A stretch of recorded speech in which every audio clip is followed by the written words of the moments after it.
Assalomu alaykum. Buni funksional kravatimiz bu. Ya'ni boshi oyoq ko'tarilib tushiriladi. Yon bakoylari ham tushib chiqadi. Oyoq tomonida ikkita ruchkasi bor, ya'ni bosh tomoni ruchkasi va oyoq tomoni ruchkasi bo'ladi. Hozir bosh tomonni ko'tarish jarayoni ketyapti. Ya'ni bosh tomoni 80 gradus ko'tariladi plus 10 cm machalkali porolon solingan suflashuvkali matrasimiz ham bor. O'zida bo'ladi komplektida. Bosh qismi ko'tariladi. O'zi asosan shu bemorga qulayligi 30 gradusli ko'tarish hisobi qulay bo'ladi, keyin yostiq bo'ladi. Shu bilan shu holatda ko'tarilib turiladi. Bu kravatimizda yani bir qulaylik tomoni oyoqlarda g'ildiraklari bo'ladi, u yoqdan bu yoqqa yuradi. Yurib ketmaslik uchun maxsus tormozlari bor. O'shaning uchun joyida ushlab turish qo'yilsa bo'ladi. Kravat asosan yosh katta insonlarda bo'ladigan xastaliklarda yurishga imkoniyati cheklanib qolganda yoki bo'lmasam o'zlari kam harakat bo'lib qolgani uchun bemorlarga qo'yiladi. Mana bu oyoq tomoni pastga tushadi va tepaga o'zining holatiga qaytib keladi, lekin tepaga ko'tarilmaydi.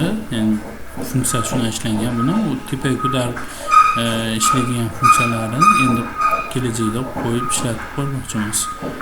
Tushirish qismi, ovoz qismi baribir bo'ladi. Sababi mexanizm yangi. Bu yangi mexanizmga moy surilgan, ya'ni surib tursa ham bo'ladi. Bir marta surib qo'ysa shu tishlariga to'liq yetib borguncha qilinadi. Shu holatda pastga tushadi. O'zini o'sha to'xtash chizig'i bor, shu joyda to'xtaydi va kreslo holatda o'tirib foydalansa bo'ladi. Razmerlari keladigan bo'lsa, yotish chuqurligi, ya'ni yotadigan joy qismi 2 metrga 90 cm, gabariti 2.30 ga 1 metr hisoblanadi. Bu hojatxonasi uchun emas, qo'yilgan joyi hojatxonasiga kerak bo'lmaganda yopib qo'ysa bo'ladi. Matrasida ham shunaqa dirka bor, ya'ni teshigimiz bor.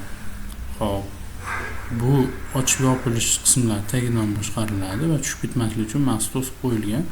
Buni garshogini ham, sodmasini ham o'zimiz beramiz. Xo'p, endi porolonga keladigan bo'lsa, poroloni o'ta yumshoq ham, qattiq ham emas, ya'ni standart belgilangan, chunki har xil bemorlar yotish shunaqasi bor. O'zini bu hammaga tushib ketaveradi. Shuning uchun standart qilinadi.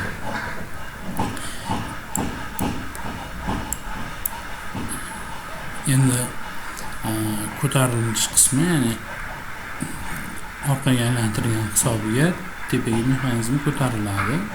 Shu orqali o'zining holatiga keltirib qo'yiladi.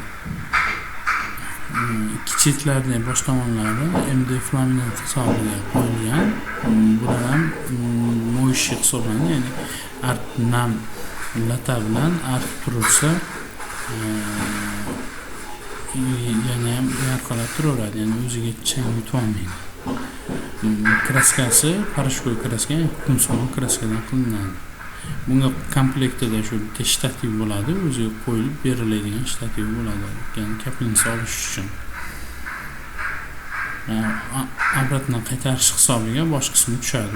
Bu bemorni yotqizishdan oldin kravat polni tekis bo'ladi va shu kravat tekisligidan keyingina ko'tarish kerak. Sababi bunga bosh tomoniga moslashish, oyoq tomonni holatiga keltirish qismidan bo'ladi. Shtativning u yoq tomoniga ham, bu yoq tomoniga ham qo'yib foydalanish uchun qo'yilgan. Tormozlarni qo'lda yoki oyoqda bosib qo'ysa bo'ladi. Xuddi shu holatda bu yoqqa buriladi ham. E'tiboringiz uchun rahmat.